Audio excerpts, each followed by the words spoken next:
అన్నదాత అన్నదాత మీ అన్నదాత చెమటోడ్చి ఆహారాన్నందించే రైతన్నా అనునిత్యం నీ కండదండగా నిలిచే నేస్తం ఎవరన్నా అన్నదాత అన్నదాత మీ అన్నదాత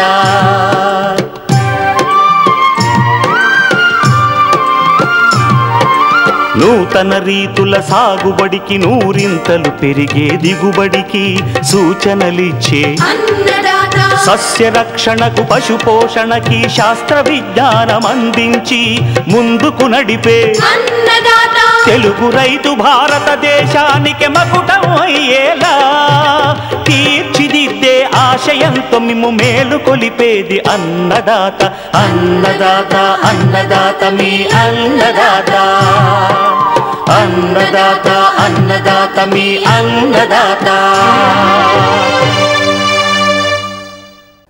అన్నదాత ప్రేక్షకులకు నమస్కారం. ఈనాటి ముఖ్యాంశాలు: అరటిలో సమగ్ర పోషక యాజమాన్యం, నాటుకోళ్ల పెంపకంలో మెలకువలు,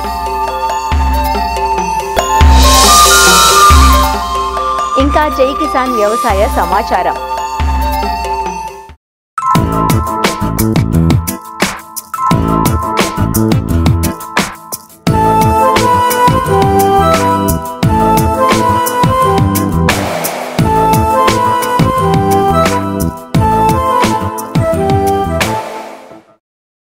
అరటిలో పెద్ద పరిమాణం గల కాయలతో పెద్ద సైజు గెలలతో ఎకరాకు 50 టన్నులకు పైగా అత్యధిక దిగుబడులతో సాగులో విప్లవాత్మక మార్పులను తెచ్చింది గ్రాండ్ 9 టిష్యూ కల్చర్ సాగు. దీనితో పాటు పచ్చారటి, పొట్టి పచ్చారటి, ఎర్ర చక్కెరకేళి, కర్పూర చక్కెరకేళి, కూర అరటి రకాలను రైతులు ఇరు రాష్ట్రాల్లో అధిక విస్తీర్ణంలో సాగు చేస్తున్నారు. అరటిలో సకాలంలో గెలలు వేయాలన్నా, నాణ్యమైన దిగుబడులు సాధించాలన్నా అందుకు పోషక యాజమాన్యం కీలకమైనది. అరటిలో సాగు చేసే రకాన్ని బట్టి, ఎంచుకున్న నేలను బట్టి ఎరువులను అందించాలి. సాంప్రదాయ పద్ధతి కన్నా ఫెర్టిగేషన్ విధానంలో డ్రిప్ ద్వారా పోషకాలను అందిస్తే అవి పూర్తి సమర్థవంతంగా ఉపయోగపడతాయి. అరటిలో ఎరువుల యాజమాన్యం గురించి తెలియజేస్తున్నారు వైఎస్ఆర్ ఉద్యాన విశ్వవిద్యాలయం కొవ్వూరు ఉద్యాన పరిశోధన స్థానం సీనియర్ శాస్త్రవేత్త డాక్టర్ కె రవీంద్ర కుమార్. అరటికి కావాల్సినటువంటి పోషకాలు కానీ మనం తీసుకుంటే ప్రధానంగా అరటికి నత్రజని, భాస్వరము, పొటాష్ అనేటువంటి మూలకాలు అధిక మొత్తంలో అవసరం అవుతూ ఉంటాయండి. మనం చేసిన పరిశోధనల ద్వారా నిరూపించమైంది ఏమంటే అరటి పండించే అన్ని రకాలకు 200 గ్రాముల నత్రజని, 50 గ్రాముల భాస్వరం, 200 గ్రాముల పొటాష్ ఇచ్చేటువంటి ఎరువులు తప్పనిసరిగా కావాలని చెప్పి నిర్ధారించడం జరిగింది. అయితే మొక్కలో వేరు వ్యవస్థ బాగా తయారవడానికి, తక్కిన పోషకాలను ఆటంకపరచకుండా మొక్క పెరుగుదలకి ఈ భాస్వరం ఎరువు 50 గ్రాములు ఇస్తే మనకి సరిపోతూ ఉంటుంది. మొక్క నాటేటప్పుడు సింగిల్ సూపర్ ఫాస్ఫేట్ రూపంలో అందజేసినప్పుడు పిలక కానీ నాటుకునేటట్టయితే ప్రతి మొక్కకి కూడా 300 గ్రాముల సింగిల్ సూపర్ ఫాస్ఫేట్ను గోతి నుంచి తీసినటువంటి మట్టికి బాగుగా కలుపుకొని ఆ మట్టి మిశ్రమంలో ఈ పిలకని నాటమని మనం సిఫార్సు చేయడం జరుగుతుంది. అదే టిష్యూ కల్చర్ మొక్క అయినట్లయితే 200 గ్రాముల సింగిల్ సూపర్ ఫాస్ఫేట్ను ఈ మట్టి మిశ్రమానికి బాగా కలుపుకొని దానిలో ఈ టిష్యూ కల్చర్ మొక్కను నాటమని సిఫార్సు చేయడం జరుగుతుంది.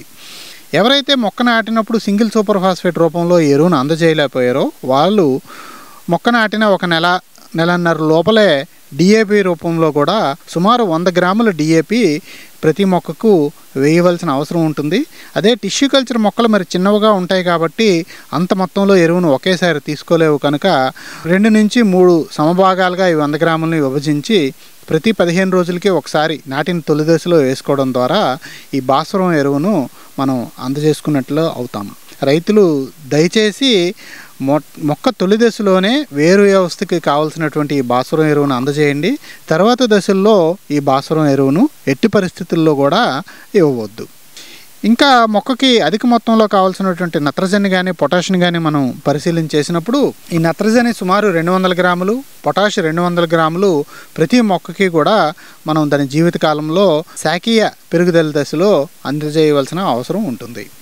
ఈ నత్రజనిని యూరియా రూపంలో, పొటాష్ని మ్యూరేట్ ఆఫ్ పొటాష్ రూపంలో అందజేసినప్పుడు దానికి కావాల్సినటువంటి ఎరువులను చౌకగా అందజేసుకోవడానికి అవకాశం ఉంది. ఈ దీర్ఘకాలిక రకాలను పిలక రూపంలో నాటినప్పుడు ప్రతి 45 రోజులకి ఒకసారి, అంటే 45 రోజులు, 90 రోజులు, 135 రోజులు, 180 రోజుల్లో ఈ నత్రజని పొటాష్ ఎరువులను మనం అందజేసుకోవాలి. కర్పూర చక్కెరకేళి, ఎర్ర చక్కెరకేళి, కొవ్వూరు బొంత ఈ రకాలను వేసినప్పుడు ఈ పద్ధతి పాటించాలి. అదేవిధంగా బల్పకాలిక రకాలైనటువంటి ఈ పచ్చరటి వంటి రకాలను వేసేటప్పుడు ప్రతి 40 రోజులకి ఒకసారి 4 దఫాలుగా, అంటే 40 రోజులు, 80 రోజులు, 120 రోజులు, 160 రోజులకి ఈ నత్రజని పొటాష్ను యూరియా మరియు మ్యూరేట్ ఆఫ్ పొటాష్ రూపంలో మొక్క నుంచి 30 నుంచి 40 సెంటీమీటర్ల దూరంలో ఒక 10 సెంటీమీటర్ల లోతులో గోతిని తీసి ఆ గోతిలో వేసి కప్పెట్టడం ద్వారా ఎరువులను ఉపయోగపడేటట్టుగా చేయవచ్చు.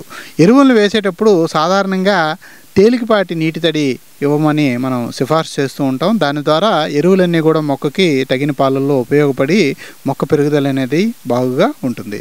మరి టిష్యూ కల్చర్ మొక్కలను నాటుకునేటప్పుడు పిలకల వలె ఇవి అంత దృఢంగా ఉండవు కాబట్టి తొలి దశలో మొక్కలు చిన్నవిగా ఉండేటప్పుడు మనం తక్కువ పరిమాణంలో, మొక్క పెరుగుతున్న కొలది అధిక పరిమాణంలో ఈ ఎరువులు అనేటువంటివి అందజేయవలసినటువంటి అవకాశం ఉంటుంది.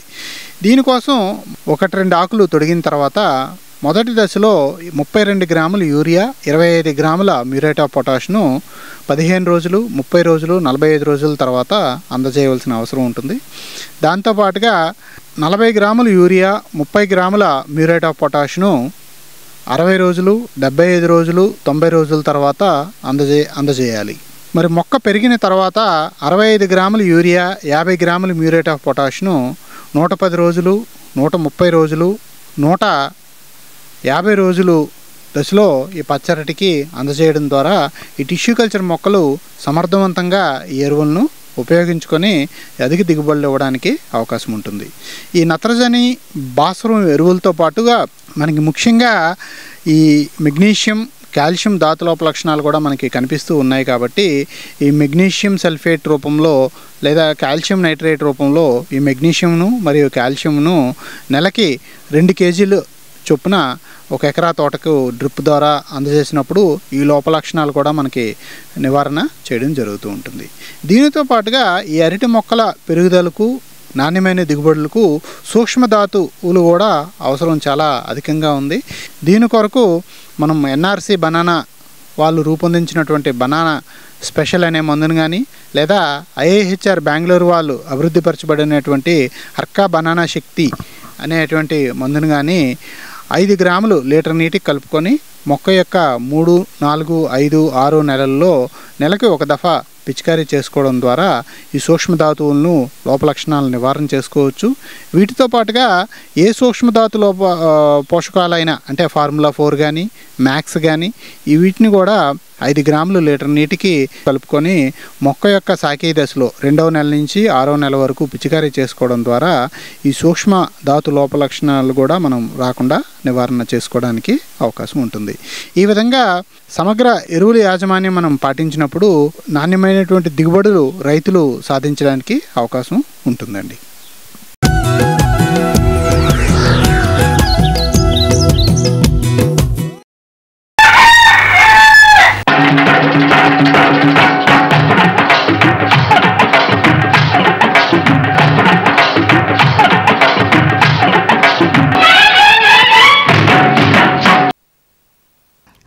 గ్రామీణ ప్రాంతాల్లోని నిరుద్యోగ యువతకు, మహిళలకు రోజువారీ ఆదాయాన్ని అందిస్తూ ఆర్థిక భరోసాని అందిస్తోంది నాటుకోళ్ల పెంపకం. ఇటీవలి కాలంలో నాటుకోడి మాంసానికి, గ్రుడ్లకు డిమాండ్ పెరగడంతో వీటి పెంపకం వాణిజ్య రూపును సంతరించుకుంది. ముఖ్యంగా గిరిరాజ, వనరాజ, గ్రామప్రియ, రాజశ్రీ వంటి సంకర రంగు కోడి జాతులతో పాటు దేశీ నాటుకోళ్లను పెంచుతూ ఆదాయాన్ని పొందుతున్నారు. ప్రభుత్వం సైతం పలు రాయితీలు అందిస్తూ రైతులను ప్రోత్సహిస్తోంది. పెంపకంలో కొద్దిపాటి జాగ్రత్తలు వహిస్తే నాటుకోళ్లను లాభదాయకంగా పెంచుకునే అవకాశం ఉందంటూ వివరాలు తెలియజేస్తున్నారు సంగారెడ్డి జిల్లా జహీరాబాద్ డిడిఎస్ కృషి విజ్ఞాన కేంద్రం పశు సంరక్షణ శాస్త్రవేత్త డాక్టర్ కైలాస్. గుడ్ల ఉత్పత్తిలో ప్రపంచంలో భారతదేశం అనేది 2వ స్థానంలో, అదేవిధంగా కోళ్ల మాంసం ఉత్పత్తిలో 5వ స్థానంలో ఉంది. అయినప్పటికీ గ్రామీణ ప్రాంతాల్లో ఉన్నటువంటి పేద ప్రజానికానికి సమతుల్యమైనటువంటి ఆహారం అనేది అందటం లేదు. అందుకోసం చౌకగా లభించేటువంటి కోళ్ళ మాంసం అదేవిధంగా గుడ్లు అయినటువంటివి మనం గ్రామీణ ప్రాంతాల్లో ఉన్నటువంటి పేద ప్రజానికి అందించడం వల్ల వారికి కావలసినటువంటి సమతుల్యమైనటువంటి ఆహారాన్ని అందించడంతో పాటుగా వారికి ఆదాయాన్ని కూడా పెంచవచ్చు. దీన్ని ప్రోత్సహించడానికి కేంద్ర అలాగే రాష్ట్ర ప్రభుత్వాలు అనేవి కూడా ప్రోత్సాహకాన్ని అందిస్తూ ఉన్నాయి. అందులో ముఖ్యంగా ఏంటంటే మన దేశీవాళీ కోళ్ళు ఏవైతే ఉన్నాయో అవి కేవలం 40 నుంచి 60 గుడ్లు మాత్రమే పెడతాయి. వాటిని విదేశీ కోళ్లను మన దేశీ కోళ్లతో సంకరణం చేయడం ద్వారా సంకర జాతి కోళ్ళ యొక్క ఉత్పత్తిని అధికం చేస్తున్నారు. దీని ద్వారా ఒక కోడి అనేది 160 నుంచి 170 గుడ్లను పెడుతుంది. సంకర జాతి కోళ్ళు అదేవిధంగా దేశీవాళీ కోళ్లను పెంచడం అనేది చాలా సులభం. ఒక 100 నుంచి 200 కోళ్లను ఒక గ్రామీణ మహిళ అనేది పెంచగలుగుతారు. దీన్ని మనం ఏంటంటే తక్కువ ఖర్చుతో ఏ విధంగా పెంచుకోవాలి, అదేవిధంగా ఆరోగ్య సూత్రాలు ఏ విధంగా పాటించాలనేవి చాలా ముఖ్యం. దేశీవాళీ కోళ్ళు అదేవిధంగా సంకర జాతి కోళ్లను మనం ఎక్కువ టైం బయటికి వదిలేస్తున్నాం. సో దానివల్ల ఏంటంటే అపరిశుభ్రమైన నీరు, అపరిశుభ్రమైన ఆహారం తినడం వల్ల వాటికి ఎక్కువ రోగాలు బారిన పడే అవకాశం ఉంటుంది. దానికోసం మనం నట్టల మందు అనేది చాలా ముఖ్యంగా వేసుకోవాల్సిన అవసరం అనేది ఉంటుంది. 3 నెలలకు ఒకసారి నట్టల మందు అనేది వేయాలి. దాని ద్వారా కడుపులో ఉన్నటువంటి నట్టలు అనేవి తగ్గి మనం ఇచ్చేటువంటి ఆహారం ఏదైతే ఉందో వాటికి జీర్ణశక్తి పెరిగి దాని ద్వారా గుడ్ల ఉత్పాదకత అదేవిధంగా మాంసం యొక్క ఉత్పాదకత అనేది పెరుగుతూ ఉంటుంది. దాంతో పాటుగా వ్యాక్సినేషన్ అనేది కూడా చాలా ఇంపార్టెంట్. మొదటి రోజు మ్యారెక్స్ వ్యాక్సిన్ అనేది ఇవ్వడం జరుగుతుంది. అదేవిధంగా 7వ రోజు కొక్కెర వ్యాధికి సంబంధించినటువంటి వ్యాక్సిన్ అనేది ఇవ్వడం జరుగుతుంది. అదేవిధంగా 14వ రోజు గంబోరో వ్యాక్సిన్ అనేది ఇవ్వడం జరుగుతుంది. 36వ రోజు అమ్మవారు వ్యాక్సిన్ అంటే ఫౌల్ ప్యాక్స్ వ్యాక్సిన్ ఏదైతే ఉండిందో అది మనం చేసుకోవడం ద్వారా తగ్గించవచ్చు. అదేవిధంగా 4వ వారం లేదంటే 6వ వారం మనం మళ్ళీ కొక్కెర వ్యాధికి సంబంధించినటువంటి వ్యాక్సిన్ని బూస్టర్గా వేయించుకోవడం ద్వారా వ్యాధులని మనం తగ్గించుకోవచ్చు. ఈ ఆరోగ్య సమస్యలతో పాటుగా మనకి కోళ్లకు వేసేటువంటి దానా కూడా చాలా ముఖ్యమైనది. మనం ఈ దేశీవాళీ కోళ్ళు ఏవైతే ఉన్నాయో వాటికి తక్కువ ఖర్చుతో మనకి లోకల్గా అవైలబుల్ ఉన్నటువంటి ఆహార పదార్థాలని వాడడం ద్వారా మనం ఖర్చుని కూడా తగ్గించుకోవచ్చు. మొక్కజొన్న, జొన్న, రాగులు, సజ్జులు వీటితో పాటు వేరుశనగ పొట్టు కావచ్చు వీటిని కూడా వేసుకోవడం ద్వారా దానా ఖర్చుని తగ్గించుకోవచ్చు. లోకల్గా ఒకవేళ అవైలబుల్ ఉంటే ల్యూసర్న్ గడ్డి కానివ్వండి, అజొల్లా గుడ్లు పెట్టే కోళ్ళు ఏవైతే ఉన్నాయో ఆ గుడ్లు పెట్టే కోళ్ళలో మనం 50 గ్రాములు అజొల్లా ఇవ్వడం ద్వారా దానికి కావాల్సినటువంటి ప్రోటీన్లు అదేవిధంగా మాంసకృతులు ఎక్కువగా అందించి గుడ్ల ఉత్పాదకత ఏదైతే ఉందో ఆ గుడ్ల ఉత్పాదకతని పెంచవచ్చు. అదేవిధంగా గ్రామీణ ప్రాంతాల్లో చూసినట్లయితే మనకి ఎక్కువగా వచ్చే సమస్యలు ఏంటంటే గుడ్లు పెట్టే కోళ్ళు ఏవైతే ఉన్నాయో దాంట్లో గుడ్డు యొక్క బయట పొర ఏదైతే ఉంటుందో అది చాలా పల్చగా ఉంటుంది. ఇది ఎందుకు ఉంటుంది అంటే దాంట్లో కాల్షియం డిఫిషియన్సీ అనేది ఎక్కువగా ఉండడం వల్ల గుడ్ల యొక్క పైన పొర ఏదైతే ఉండిందో అది చాలా పల్చగా ఉంటుంది. దానికోసం ఏంటంటే మనకి లోకల్గా చెరువులలో దొరికేటువంటి ఆల్చిప్పలు, గవ్వలు వాటిని మనం పొడి చేసి పెట్టుకోవడం ద్వారా వాటికి కావాల్సినటువంటి కాల్షియం అనేది దొరుకుతుంది. ఇదే కాకుండా మనకి మార్కెట్లో అవైలబుల్ ఉన్నటువంటి కాల్షియం సప్లిమెంట్స్ ఏవైతే ఉన్నాయో వాటిని కూడా ఇవ్వచ్చు. కోళ్ళ యొక్క యాజమాన్యంలో మొదటి 6 వారాలు ఏవైతే ఉన్నాయో అవి చాలా ముఖ్యమైనవి. కోడిపిల్ల 1వ రోజు నుంచి మొదటి 6 వారాలు ఏవైతే ఉన్నాయో దాంట్లో ఈ కోడిపిల్లలు ఏవైతే ఉన్నాయో వాటి శక్తిని అవి ఉత్పాదకత చేసుకోలేవు. దాని శరీరానికి కావాల్సినటువంటి ఉష్ణోగ్రత అనేది వాటికి దొరకదు. అదేవిధంగా రోగ నిరోధక శక్తి ఏదైతే ఉండిందో అది చాలా తక్కువగా ఉంటుంది. అందుకోసం మనం మొదటి 6 వారాలు ఈ బ్రూడింగ్ యాజమాన్యం అనేది చాలా ఇంపార్టెంట్. అంటే మొదటి వారంలో 90 నుంచి 95 డిగ్రీల ఫారెన్హీట్ ఉష్ణోగ్రత అనేది అందించాలి. తరువాతి వారాల్లో 5 డిగ్రీల ఫారెన్హీట్ ఉష్ణోగ్రత అనేది తగ్గిస్తూ 5వ వారంలో 70 నుంచి 75 ఫారెన్హీట్ల ఉష్ణోగ్రత ఉండేటట్టు చూసుకొని ఆ కోడి పిల్లలకి అంటే మొదటి రోజు వాటికి ఎలక్ట్రోలైట్స్ అందించడం, అదేవిధంగా ఈ మొదటి వారాల్లో ఏవైతే మనం వ్యాక్సినేషన్ ప్రోటోకాల్ చెప్పామో ఆ వ్యాక్సినేషన్ ప్రోటోకాల్ ఇవ్వడం, అదేవిధంగా 3 నెలలకు ఒకసారి నట్టల మందు అనేది ఇవ్వడం, వీటన్నిటినీ చేసుకున్నట్లయితే కోళ్లలో మాంసం ఉత్పత్తి అదేవిధంగా గుడ్ల ఉత్పత్తిని చేస్తూ గ్రామీణ ప్రాంతాల్లో ఉన్నటువంటి పేద ప్రజానికం ఏదైతే ఉండిందో వారికి కావాల్సినటువంటి సమతుల్య ఆహారాన్ని తీసుకోవడం, అదేవిధంగా వాటి నుంచి వచ్చినటువంటి గుడ్లు అదేవిధంగా కోళ్ళని అమ్మి వారికి ఆదాయం అనేది కూడా చేసుకోవచ్చు. పెరటి కోళ్ల పెంపకంలో అఖిల భారత కోళ్ల పరిశోధన సంస్థ రాజేంద్రనగర్ హైదరాబాద్ వాళ్ళు ఇచ్చినటువంటి రాజశ్రీ కోళ్ళు కానివ్వండి లేదంటే డైరెక్టరేట్ ఆఫ్ పౌల్ట్రీ రీసెర్చ్ ఇస్తున్నటువంటి గ్రామప్రియ వనరాజ కోళ్ళు ఏవైతే ఉన్నాయో ఇవి కూడా మనకి బ్యాక్యార్డ్ పౌల్ట్రీ అంటే పెరటి కోళ్లలో ఇవి చాలా అనువుగా ఉన్నాయండి. గ్రామీణ ప్రాంతాల్లో లభించేటువంటి దేశీవాళీ కోళ్ళ యొక్క డిమాండ్ కూడా చాలా ఉంది. కమర్షియల్గా పెంచేటువంటి కోళ్ళకి ధీటుగా పెరటి కోళ్ళ పెంపకాన్ని చేసుకొని ఆదాయాన్ని పొందవచ్చు.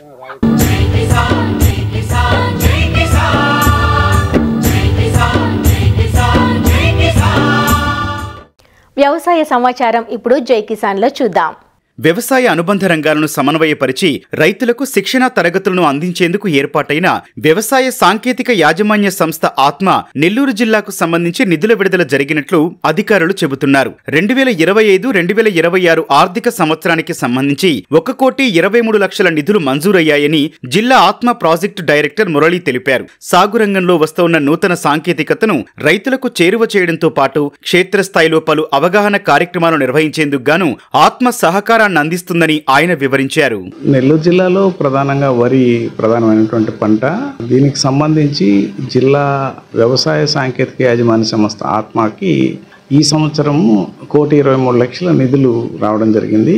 ఈ నిధులు వ్యవసాయ అనుబంధ శాఖలైనటువంటి ఉద్యానవన శాఖ, అదేవిధంగా పశుసంవర్ధక శాఖ, వ్యవసాయ శాఖతో పాటుగా సెరికల్చరు, ఫిషరీస్ ఇవన్నీ శాఖల్ని సమన్వయపరుచుకొని రాబోయే రోజుల్లో క్షేత్రస్థాయిలో రైతాంగంలో ఉన్నటువంటి సాంకేతికంగా వాళ్ళకున్నటువంటి ఇబ్బందుల్ని ఐడెంటిఫై చేసి వాటిని అధిగమించే దిశగా శిక్షణా తరగతులు, అదేవిధంగా ప్రదర్శన క్షేత్రాలు ఏర్పాటు చేయటం, సక్సెస్ఫుల్గా ఉన్నటువంటి ఏరియాస్లో వాళ్ళకి విజ్ఞాన యాత్రలు ఏర్పాటు చేసి ఆ రైతులతో వీళ్ళని ఇంటరాక్ట్ చేసి వాళ్ళ యొక్క అనుభవాల్ని, అక్కడ ఉన్నటువంటి పరిజ్ఞానాన్ని వీళ్ళకి అందజేసేటువంటి దిశగా కూడా విజ్ఞాన యాత్రలు కూడా ఏర్పాటు చేయడం జరుగుతుంది. ఇదే కాకుండా మనకి లేటెస్ట్గా వచ్చినటువంటి డ్రోన్ టెక్నాలజీ అనేది ఇప్పుడు వ్యవసాయానికి చాలా ముఖ్యమైనటువంటి అంశం.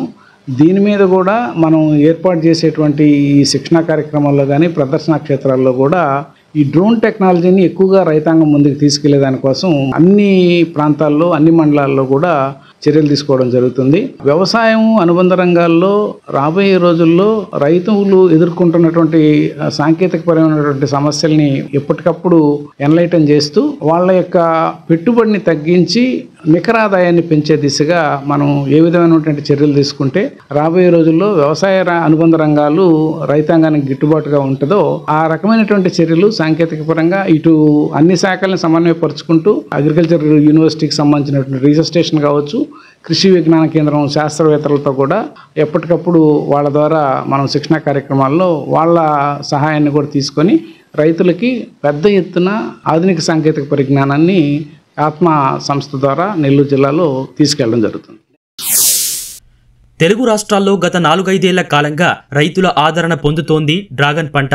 ఈ పండులో ఉండే పోషక విలువలు, సాగులో ఉన్న సానుకూలతలతో రైతులు పంట దిశగా అడుగులు వేస్తున్నారు. ఆరంభ పెట్టుబడి అధికంగా ఉన్నప్పటికీ దీర్ఘకాల ఫలసాయాన్ని అందిస్తుండటం రైతులకు కలిసి వచ్చే అంశం కావడంతో ఒకరిని చూసి ఒకరుగా రైతులు డ్రాగన్ పంట సాగు చేస్తున్నారు. ఆంధ్రప్రదేశ్లో వైఎస్ఆర్ కడప జిల్లా సిద్ధవటం మండలం గొల్లపల్లె గ్రామానికి చెందిన నాగార్జున నాయుడు అనే రైతు గత 2.5 ఏళ్ల క్రితం డ్రాగన్ పంట సాగు చేశాడు. ఎకరాకు 5 లక్షల పెట్టుబడితో 2.5 ఎకరాల్లో డ్రాగన్ పంట సాగు చేపట్టాడు. మొక్కలను కర్ణాటక నుంచి తీసుకువచ్చానని, అధిక శాతం సేంద్రియ విధానాలను ఆచరించడంతో కాయ నాణ్యత, దిగుబడి బాగుంటుందంటూ రైతు చెబుతున్నాడు.